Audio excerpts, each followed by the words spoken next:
Hello, everyone. Welcome to week 5 of our 15-week MCAT lecture series. My name is Anthony, and tonight I'll be talking about electrochemistry, magnetism, and circuits. This will appear on the chemistry and physics portion of the MCAT. And then again, our MCAT question-based review course.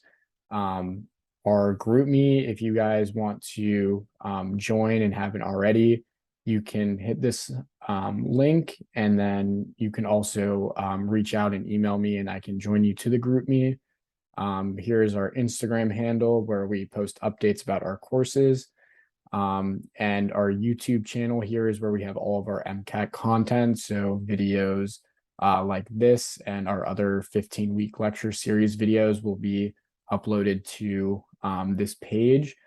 Our lectures that we are currently doing in this 15-week series will come out on Sunday nights and Monday nights at 8:30 p.m. Eastern Standard Time. So tonight I have 8 questions that we are going to go over. I will give everyone time to read the questions to themselves, and then you can pause the video, solve them on your own, and then start the video again, and I will explain the question and answer, and I will also go into more detail about the concepts behind those questions. All right, so our first question here is about redox reactions. This is the first question. I will give everyone a minute or two, so pause the video and then come back.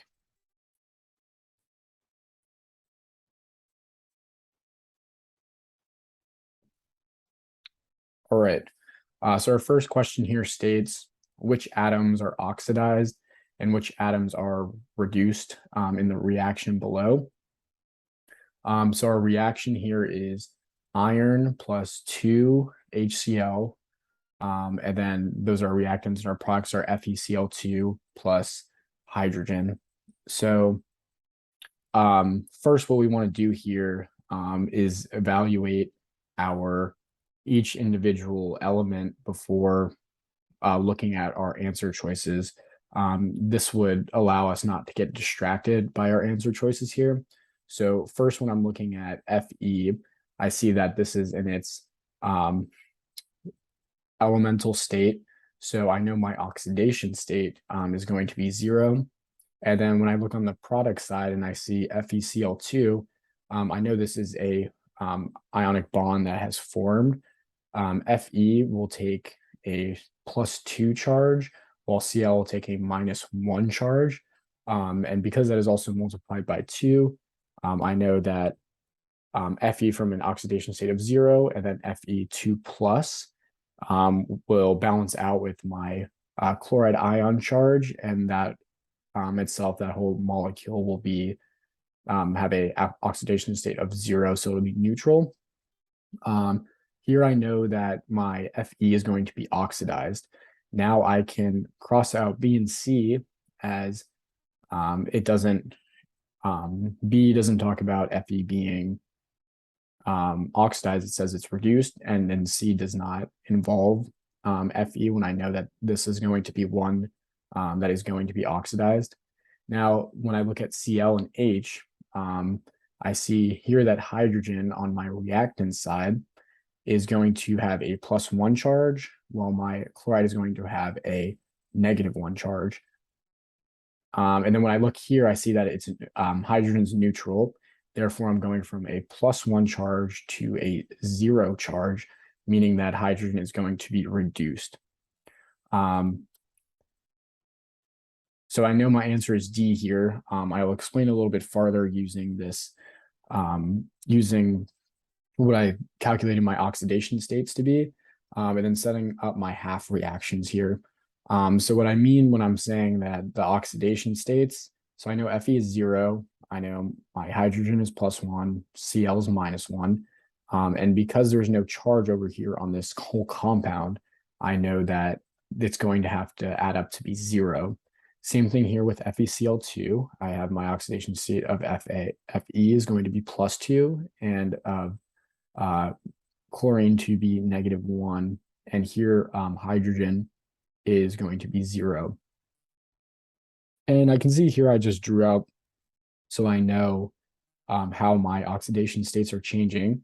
Here I drew out my half reactions, and this is in order to just confirm that I am either gaining or losing electrons.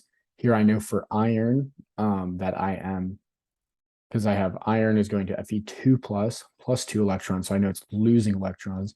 And here I know hydrogen is gaining electrons, meaning it's reduced. So redox reactions more specifically are any reactions where the oxidation states of the reactants change.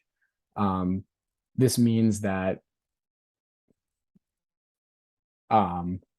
either an atom is going to gain electrons or is going to lose electrons in the process. And whenever this is occurring, we know we are having a redox reaction. For my atom that is oxidized, it's the atom that is going to give up electrons, so another atom can gain the electrons, meaning it's the reducing agent because it's giving up its electrons and giving it to another species, which is going to be reduced. So a reduced atom is an atom that takes electrons from another atom, and that's the oxidizing agent because it's taking the electrons away from another atom, making it oxidized. There are two ways to remember which one goes with oxidized. If losing electron goes with oxidized, then gaining electrons goes with reduced. The one that I use is Leo Lion says GER. So I know lose electrons oxidized, gain electrons reduced. Another common one is oil rig, meaning that oxidation is losing electrons, and then reduction is gaining electrons. So when I was talking about calculating the oxidation states, there are certain rules that you need to know how to assign oxidation states. And essentially what oxidation states are the charge of an atom if it were completely ionic, meaning that it is either completely sharing it's either completely giving up or if it's completely taking the electrons from another element. And when we assign oxidation states, there's certain rules that we have to go by. And these are the rules in order. So 1 comes before 2. So if let's say so 1 is the oxidation state of any element and its standard state is 0.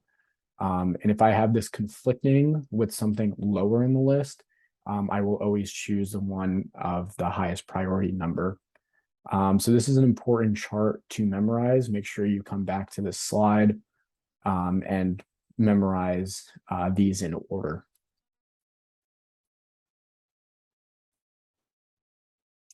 All right, the second question here is about electrochemical cells. So using redox reactions. So here's the first question. Give yourself about, let's say about a minute or two, read it to yourself, and then we will come back.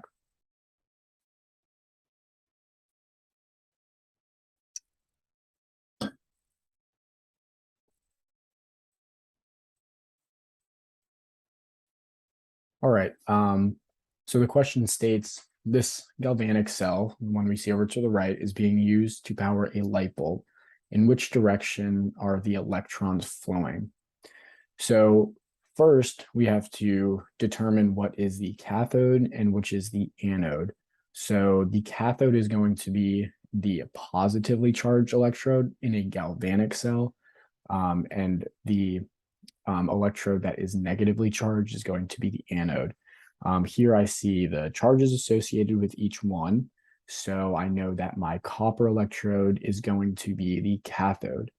Also for all electrochemical cells, not only galvanic cells, but the cathode is always going to be reduced. So the cathode is always going to be the one that is gaining electrons, whether it is in a galvanic cell or electrolytic cell.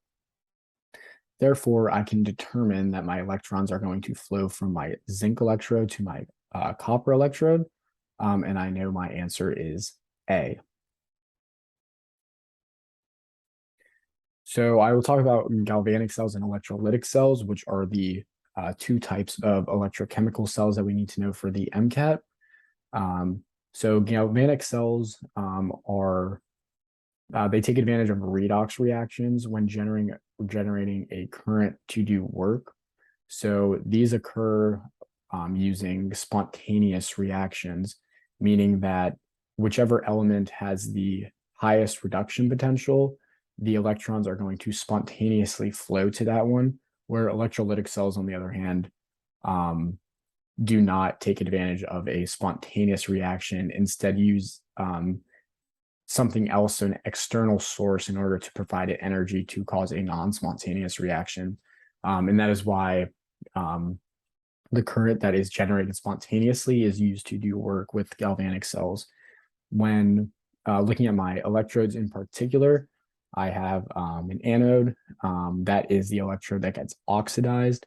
My cathode is the electrode that gets reduced.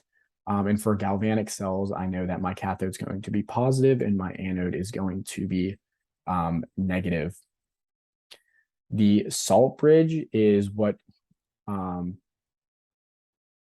creates ionic contact between both half cells, and it completes the circuit here. My electrolyte solution is what my electrodes are in. And then the half cells are the portion of the electrochemical cell where either reduction or oxidation is occurring. So everyday galvanic cells would be like dry cell batteries, which are like normal Duracell batteries. And then here I will explain a galvanic cell a little bit in more detail so we can see what's going on using real elements. So like in the question that we were just doing, if our electrons are flowing spontaneously here from my zinc anode to my copper cathode, I am losing electrons over here on my zinc side, meaning that my zinc 2+ ions are then going to fall out into solution. And this is creating a lot of positive charge here in my electrolyte solution. My salt bridge here is what keeps this ionic contact and this balance. So my anion in this solution is going to be kind of forced and just attracted to this side, where my zinc 2+ ions will be able to flow across the salt bridge into the other side. And this is just balancing the charge here, right? So I've got all this 2+ now in solution, so I'm balancing out to this other side, which the other side is losing the positive charge in the solution. And that's when my sulfate ions are going to be attracted to this positively charged potassium ion and then flow all the way into the other side as well, just maintaining that balance. And in the process, I'm losing zinc, so it's shrinking here. And then I'm plating copper onto the copper cathode here. Electrolytic cells in particular use an external energy source, like I was saying, to create the electric current. So it actually, instead of making the reaction flow in the way that it would spontaneously, it makes it flow in the opposite direction. So it's forcing this reaction to occur. When I am taking my anode and my cathode into consideration, my cathode is always going to be the one that is going to be reduced. However, my anode is going to be positively charged and my cathode is going to be negatively charged. So when we are looking at this cell here, I can see that sodium here is gaining electrons. The sodium is being plated onto here, onto the cathode. And then on the other side here, I have chlorine gas being bubbled off as it is losing electrons. And this is not how it would normally occur. It would normally go the other way without an external energy source, which is a battery in this case. And then if we think of real world examples for this, this would be like electroplating kitchenware, which is very common. And it would be, it's like this part here where I am getting sodium ions and forming in a solid form So it's kind of plating around this. So it's similar to what they do for kitchen silverware items. All right, and these are the differences between galvanic and electrolytic cells. This is also an important slide to come back to.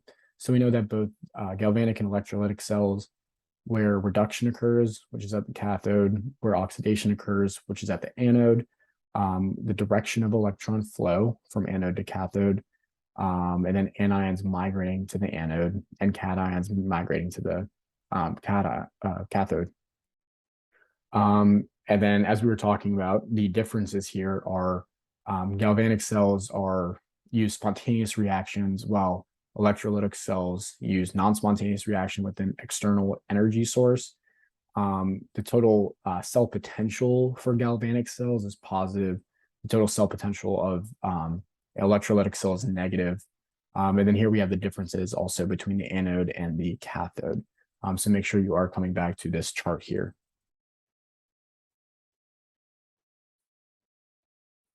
All right, so here is the third question. I will give yourself about 2 minutes, and then come back once you have unpaused the video.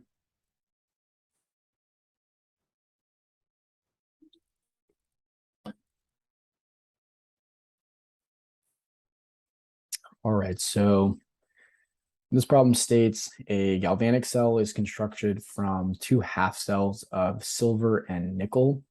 And then which of the following are true considering this galvanic cell that we have here. And we're giving our reduction equations for silver and for nickel and our cell potentials. So first, without looking at my answers and trying to get any ideas here, I would try to figure out what my cell potential is of the overall equation here. So the answer here is going to be C, but I pulled this up just so we can look at the work that I've done to get this answer. So what I did first was I wrote out the 2 reduction half equations here. And so I have Ag plus an electron is Ag. And then here I have nickel solid. And then on the product side, I have nickel 2 plus ion with plus 2 electrons. However, I know that one of this, if it's a redox reaction, is going to be reduced and the other one's going to be oxidized. In a galvanic cell, like we talked about, we are going to have the one that has the highest reduction potential is the one that is going to be reduced spontaneously. So my highest reduction potential here is 0.8 and negative 0.26 is lower. Therefore, I'm going to flip this equation around for nickel and then also flip the sign for my cell potential. I then can add these together to get my final cell potential. It is important when I am finding my true equation that balances out my electrons that I'm not also multiplying my cell potentials or dividing my cell potentials by these values. I just add these without considering the balanced form of this. So I'm not multiplying here, the 0.8 by 2. I am just flipping the sign. That is the main thing here when calculating the overall cell potentials of the galvanic or in electrolytic cells. That way, it could be distracting to see other values like this 1.86 or which one's negative or which is positive. So it's important to do this first before looking at your answers specifically and getting bad ideas about that. And that is how I got C. And I also know that Ag plus is the oxidizing agent because it is the one that is reduced. So these are standard reduction potentials. So these are the reduction potentials that we got. So you'd be given these values on the MCAT. It is definitely not necessary to memorize, but it is important to know that the higher the cell potential, that is the one that is going to be reduced in a spontaneous reaction, where the other one is going to be the other one's going to be oxidized. So what the standard potential is specifically is that it is the voltage of a half reaction if the other electron were the standard referenced electrode, which is hydrogen. So here that you see, we are referencing all of our other values to 0. And that is the hydrogen electrode here. And this occurs under standard conditions. So this is when we have 1 molar concentration. We are at 25 degrees Celsius, and we're at a pressure of 1 atm. And when you see this knot here, like you see in this, our Gibbs free energy and our cell potential, this just means that we are under standard conditions. Now, looking at this equation here, this is an equation that is determining whether our reaction will be spontaneous and if it can do work. So if it would be occurring in a galvanic cell, for example. We know from previous discussions that a delta G value, a negative delta G value, means it's spontaneous, whereas a positive delta G value is non-spontaneous. So hence this negative that we have here. The higher the cell potential, or just the fact that the cell potential here will be positive, means that the delta G value will be negative and it will be spontaneous, and vice versa.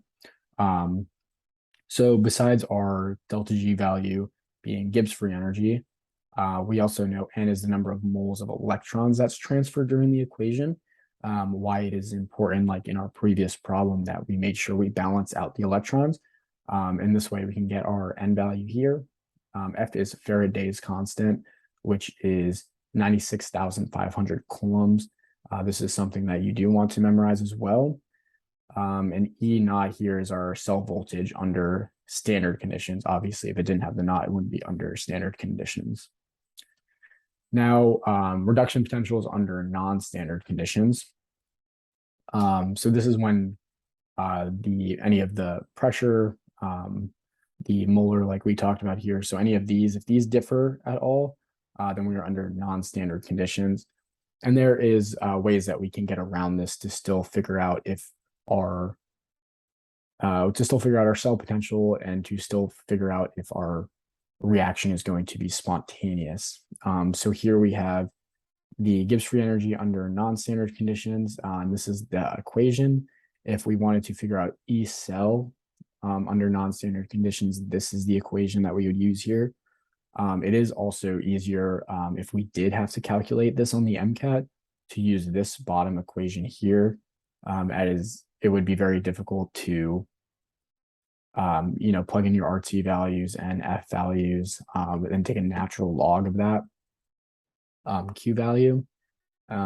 This is just easier. This is R times T, and then over F, and then we can use N based on our equation. It's just an easier way if we ever do have to calculate that on the MCAT. And then Faraday's law. So quickly, what Faraday's law is, I thought it would just be important to note here. So it's the amount of chemical change is proportional to the amount of electricity that flows through the cell. This is useful because we can determine how much solid we have from a certain amount of current or voltage. We can use the equations that we will talk about for voltage and current, depending on what we're given, to then find coulombs. And then we can find moles of electrons using Faraday's constant. And then we can look at these half reactions and just determine how much solid has formed in terms of moles or in terms of grams. And this is just a good fact to know, and just kind of a concept behind finding the amount of solid that we can get from just knowing the charges of these. All right, so now we'll switch gears a little bit, talk about magnetic fields, magnetic forces. So here is our fourth question. So again, pause, give yourself about a minute, and then come back whenever you are done.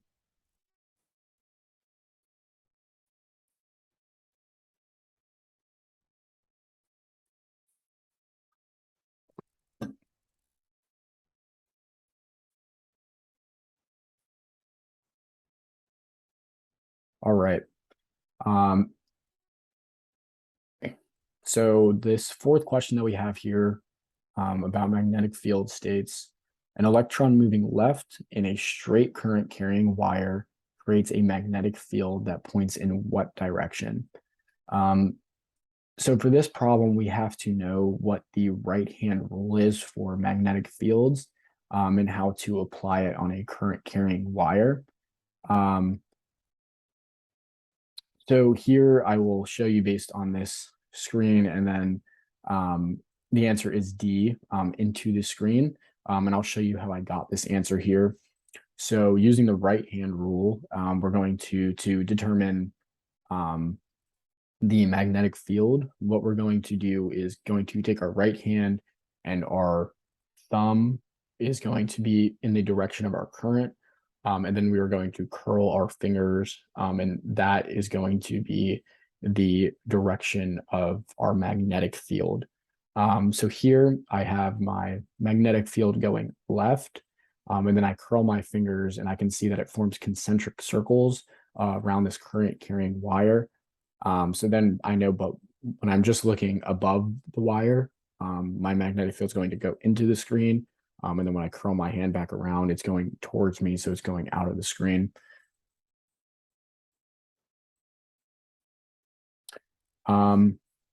So what magnetic fields are? Magnetic fields are created by the movement of charge. These are vector fields we use to describe the magnetic force around a moving charge. So it's just a visual representation, basically. This is measured in Teslas. So 1 Tesla is 1 newtons times seconds. And this is over meters per coulombs. And then we have our equations here for magnetic field. So it is unlikely that on the MCAT they will ask you to use these equations to find what the magnetic field is. But the important things to know here is that our magnetic field is going to be proportional to our current, and it's going to be inversely proportional to the distance from the wire, meaning as my current through the wire is increasing, so is the magnitude of my magnetic field. As I get farther away from the wire, my magnetic field is going to decrease. And this is for a straight current carrying wire. So for a long straight wire that is carrying current, I'm going to use this equation. For a loop, for a current carrying wire that is in a loop, I will use my second equation here, which is the same exact equation. I just don't have 2 pi. And that is because my R value now is not the distance from the wire, but it is the distance from the wire to the middle of that loop. So the other values here is just the vacuum permeability constant. So it's just a constant here. I have my current. B is my magnetic field. And then R, in this case, distance from wire here from wire to center of loop.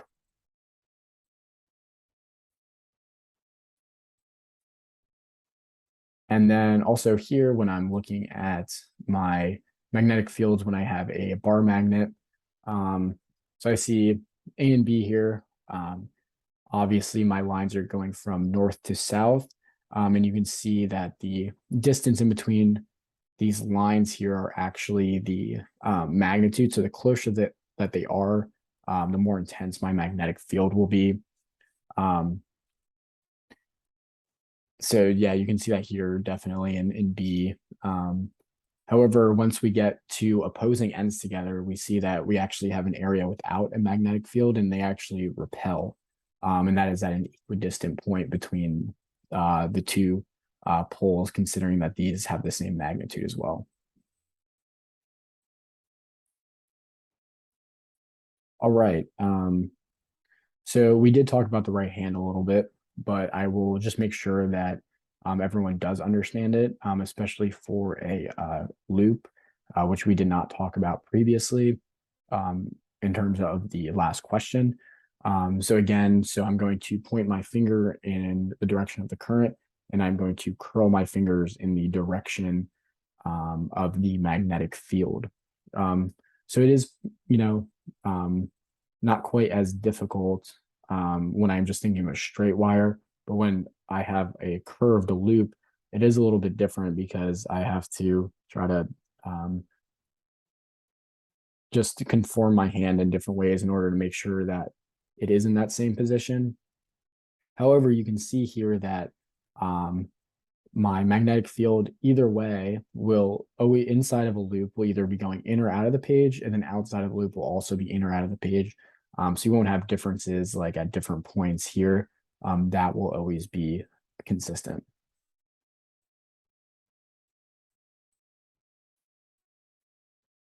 All right, the fifth question here is magnetic force.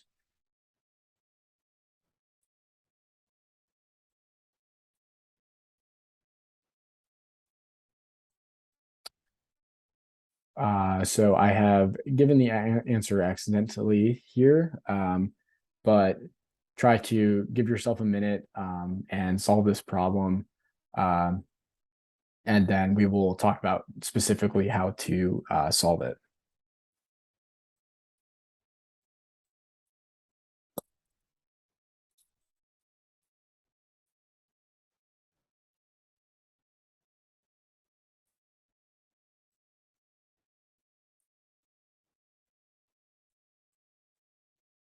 All right. So this question states a proton travels left in a magnetic field of 3 Tesla pointing into the page. If the proton is traveling 20 meters per second, what is the magnitude and the direction of the magnetic force? So we just talked about the magnetic field and how to find that direction. We can also use a different right-hand rule and determine the direction of our magnetic field. So first, what I would do here is draw this diagram as I did. I have my proton moving left, and I have my magnetic field going into the page. With my right hand rule, I can determine that the direction of my magnetic force is going to be going down. And what that rule is that I point my thumb in the direction of my velocity of my charge. So I have my thumb pointing this way. I know my magnetic field's going into the page, and that's where I'm going to point my fingers. And then the direction of my palm is going to be the magnetic force acting on a positive charge. If it's acting on a negative charge, I use the the dorsal surface of my hand is going to be what is going to act on a negative charge. But here it's a proton, so I know it's acting down. And then in terms of finding the magnitude, I have to use my magnetic force equation, and that is this one right here. I essentially just plugged in my values. An important thing here is also that I have a sine of theta, and my theta is going to be the angle between the magnetic field and the angle between my velocity. So it is just going to be that perpendicular portion. Um, if a if it is ever acting anti-parallel or parallel, then there will be no magnetic force on the charge. So if it is moving, if the magnetic field and a charge are moving directly in the same direction or directly in the opposite direction, then that charge will not be experiencing a force due to the magnetic field. Um, so magnetic force is essentially just a force on a moving charge. This is the equation I have here that we just used to solve the previous problem. And then, yes, as I said too, if a charge moves parallel or anti-parallel to the magnetic field, no force will be experienced by that charge. And then this is the right-hand rule. Again, making sure that if it is a negative charge, then you're using the dorsal surface of your hand to determine the force due to the magnetic field. And then positive charge, you're using the other surface of your hand. And then the force on a current carrying wire, the equation is a little bit different. It's FB equals ILB sine theta. So I is current, L is the length of the wire, and then B is my magnetic field. And sine of theta, so theta here is going to be the current, the angle between my current here and my magnetic field. And the right-hand rule, the second one that we discussed for magnetic force, also applies in this case. All right, so we have the sixth question here, which is going to talk about voltage, current, and resistance, and then the relationship between these variables. All right, so I'll give everyone 2 minutes. So take 2 minutes to do this problem, and then we will discuss.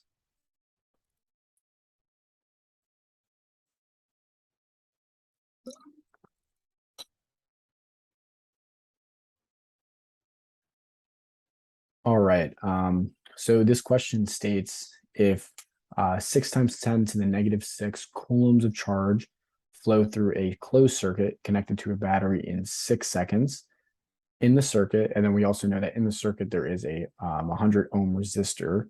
So we want to know what the voltage of the battery is.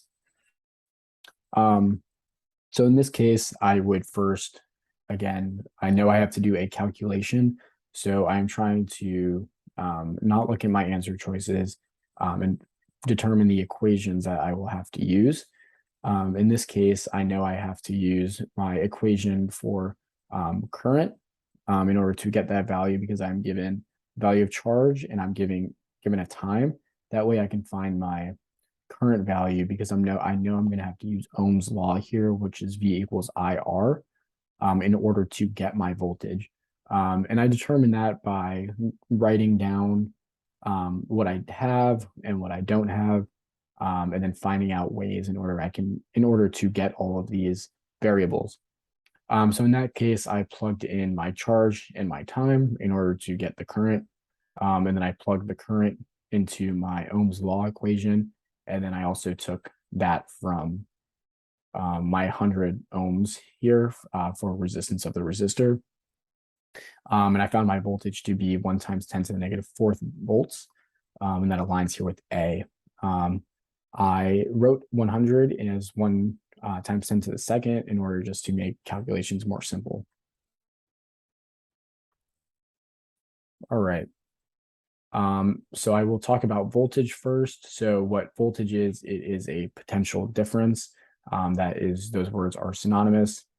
It is the pressure that pushes the electrons through a circuit that is measured in joules per coulombs or volts. It is also can be defined as the difference in potential energy per unit charge between the beginning and the end points of a circuit. And then electromotive force isn't actually a force, but it's a term that is used to describe the potential difference of a circuit when no current is flowing through the circuit. So this would be here in this battery here, I would say my electromotive force is 6.4 volts if this is discharged. And then an important rule to know is Kirchhoff's loop rule, which states in any closed loop circuit, so in any circuit that here is charged up, in any closed loop circuit, the sum of the voltage sources will always be equal to the sum of the voltage drops. So we know that as we go across resistors, our voltage is dropping. However, our voltage here, if it's 6.4, meaning that the potential difference between this point and this point here is 6.4 volts, we know that after it goes through all of these resistors and ends up here, the difference is going to be exactly 6.4. And we see that here as we drop here from 4.7 to 1.7 across these resistors. If we add these up, then we get 6.4. So we know that it's a law of conservation of energy application, essentially.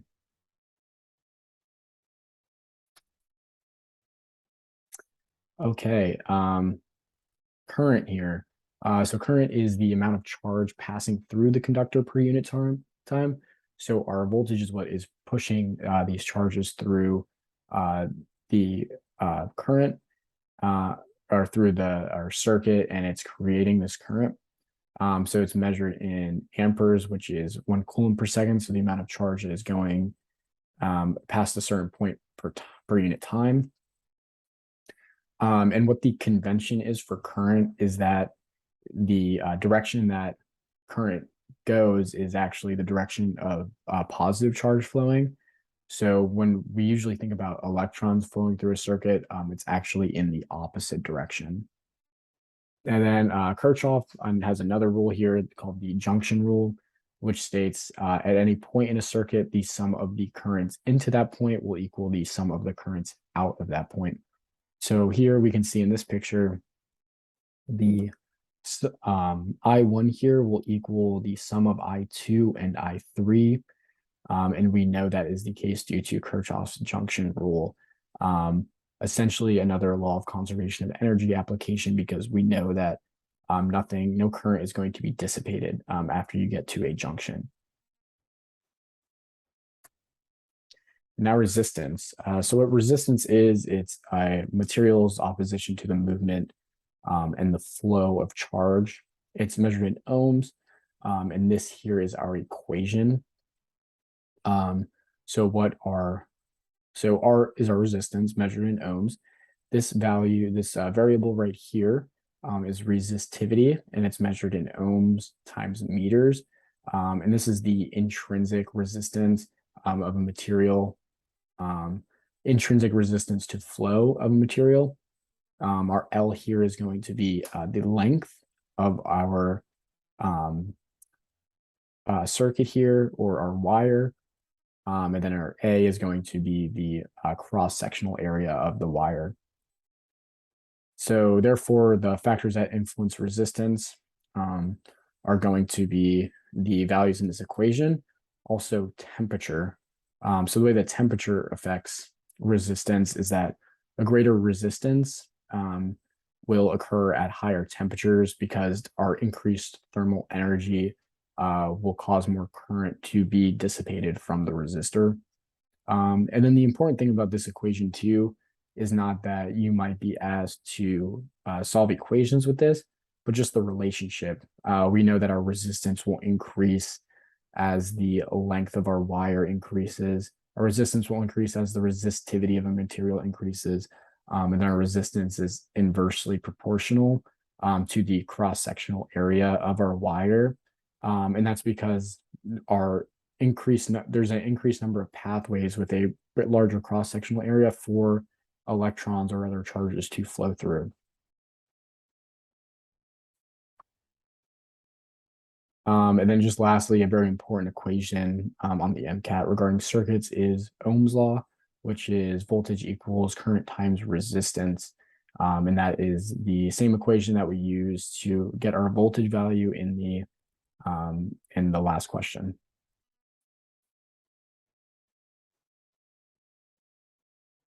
All right, so now we will move on to power and capacitance in terms of circuits, just defining these values and doing a problem related with them. So I'll give everyone about 2 minutes to do this problem. So pause the video and then come back whenever you are ready.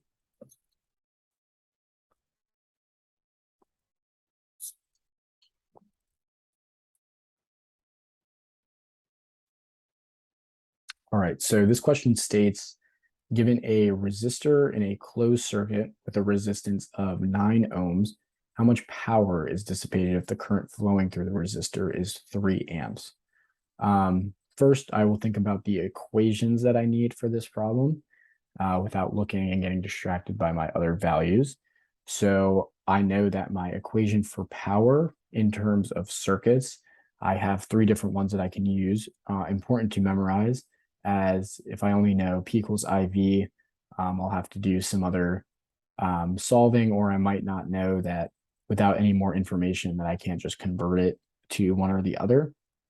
So here I have power equals current times voltage, also current squared times resistance is going to equal power for circuits, and then voltage squared over resistance. In this case, I can use this equation, and I can use the V equals IR equation to get these, but it might be quicker on the MCAT if you do have to use one of these other values, not to have to derive it at the time and just to commit it to memory.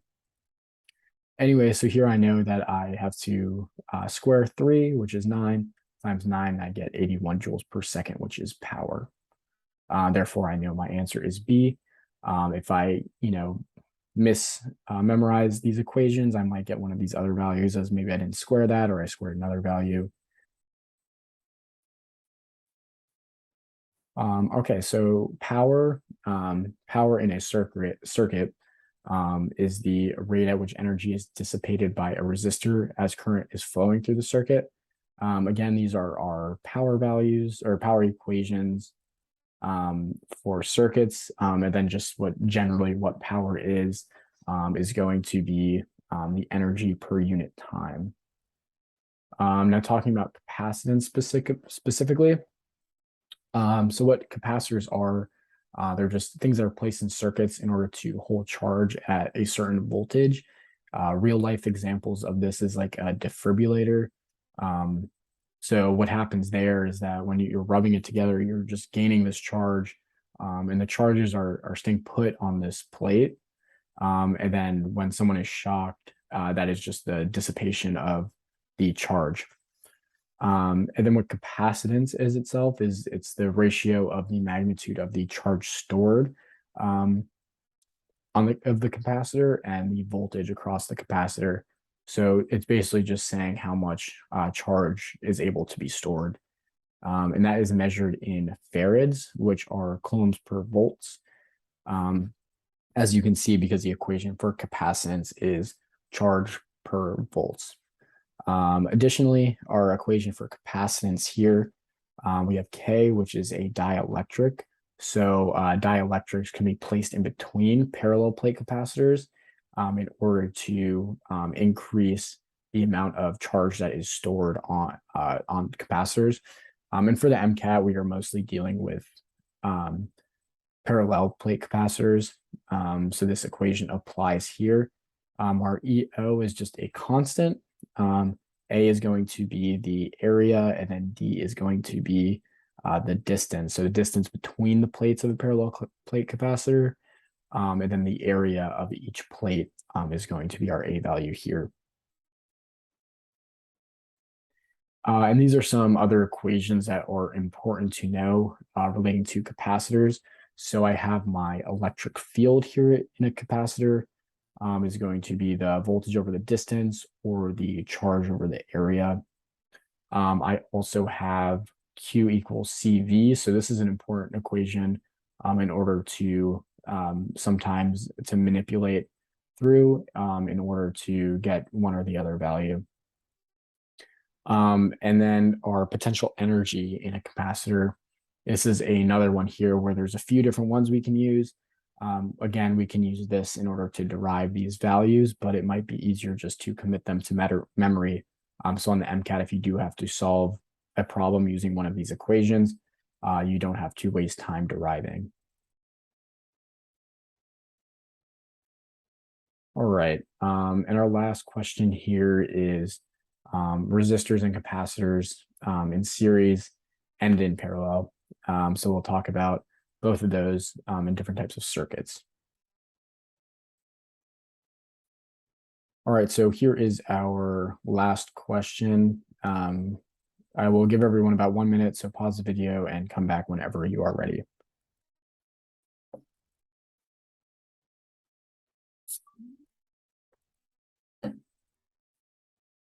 All right, so this problem states given the circuit that we have here on the right, what is the voltage of the battery creating a current of 10 amps?